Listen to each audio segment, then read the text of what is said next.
За да си направите тези пълнени тиквички, почти нищо не се изисква, освен няколко подправки и съставки като ориз и соеви гранули. За целта започнете с олиото, като го закриете леко в тенджера. Добавете малко прас, на дребно нарязаният морков, малко сол, оризът и вътрешната част на тиквичките, която, разбира се, можете съвсем успешно да използвате и няма нужда изобщо да се изхвърля. Напротив, вкусът на плънката ще стане още по-богат и по-приятен.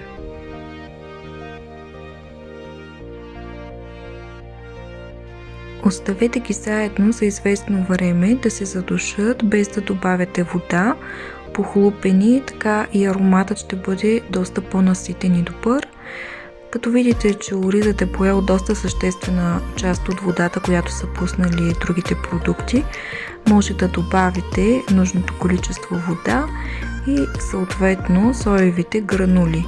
Добавете и подправките и разбъркайте добре.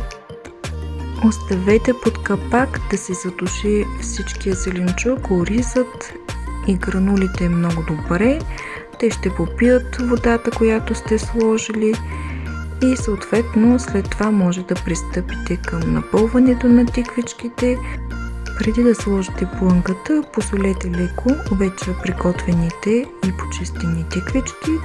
След това може с лъжица да добавяте достатъчно плънка във всяка една тиквичка.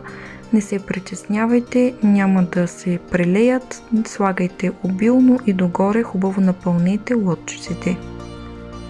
Печете на около 200-220 градуса най-напред с фолио, а когато са вече почти готови, го махнете, за да могат добре да се запекат. Може да сервирате с кисело, соево, кокосово или някакво друго мляко по избор.